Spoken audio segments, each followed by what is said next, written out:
श्री कृष्ण कहते हैं, समय कभी नहीं रुकता। आज यदि बुरा चल रहा है तो कल अवश्य अच्छा आएगा। आप केवल निस्वार्थ भाव से कर्म कीजिए और वही है आपके हाथ। आप में से कई सारे लोग सोचते होंगे कि ईश्वर ने सबको एक समान क्यों नहीं बनाया, उसने सबको एक जैसी सुविधा क्यों नहीं दी।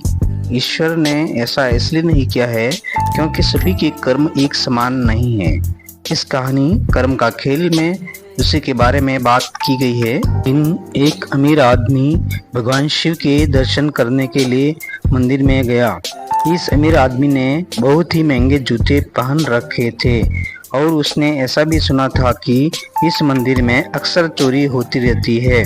इस वजह से उसका मन नहीं हुआ कि वह अपने कीमती जूते बाहर छोड़कर चला जाए। जूते पहनकर वह मंदिर में नहीं जा सकता था और उसे ऐसे ही बाहर छोड़कर वह जाना नहीं चाहता था। अब वह करे तो क्या करे, वह बड़ी दुविधा में पड़ गया था। थोड़ी देर सोचने के बाद उस अमीर आदमी ने मंदिर के बाहर बैठे एक भिखारी से बात की। अमीर आदमी ने उस भिखारी को अपने जूते संभालने के लिए दे दिए। भिखारी भी उसके जूते संभालने के लिए राजी हो गया।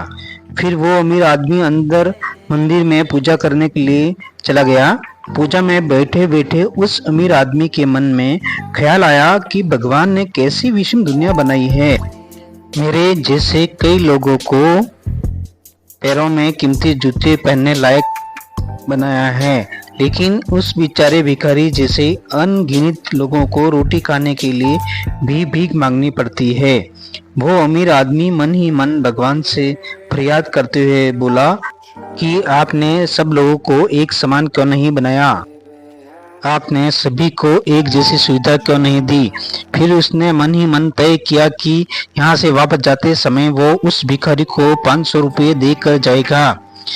पूजा खत्म होने के बाद जब अमीर आदमी बाहर आया तो ना उसे अपने जूते दिखे, ना उसे वो भिखारी दिखा। उस अमीर आदमी को लगा कि भिखारी किसी काम से कहीं बाहर गया होगा, इसलिए थोड़ी देर तक उसने वहीं खड़े रहकर भिखारी का इंतजार किया।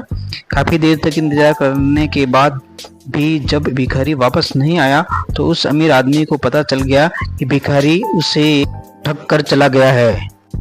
दुखी होकर अमीर आदमी नंगे पैर ही अपने घर की तरफ चल पड़ा। रास्ते में उस अमीर आदमी ने देखा कि फुटपाथ पर एक जूते चप्पल बेचने वाला बैठा है। अमीर आदमी एक जोड़ी चप्पल खरीदने के लिए उसके पास पहुंचा। वहां पहुंचते ही उस अमीर आदमी की नज़र उसके जूते के जैसे ही जूते पर पड़ी। अमीर आदमी पहचान गया कि ये उसी के जूते हैं। पूछने पर बेचने वाले ने पहले मना किया, लेकिन बार बार पूछने पर और दबाव देने पर उसने माना कि यह जूते उस भिखारी ने उससे 500 रुपये में बेच कर गया है। अब वह अमीर आदमी बिना चप्पल खरीदे मुस्कुराते हुए वहां से अपने घर की तरफ नंगे पैर ही चला गया। उसे भगवान से की गई अपनी फरियाद का जवाब मिल चुका था। उसे समझ में आ गया था कि जब तक लोगों के कर्म एक जैसे नहीं होते तब तक एक समान नहीं हो सकते। भगवान ने उस भिखारी के तकदीर में 500 रुपये लिखे ही थे, लेकिन कैसे कर्म करके उन्हें लेना है यह उस भिखारी के हाथ में था। अगर वह चोरी ना भी करता तो फिर भी उसे 500 रुपये मिलने वाले थे। शायद उसके ऐसे ही बुरे कर्मों की वजह से आज वो एक भिखारी था।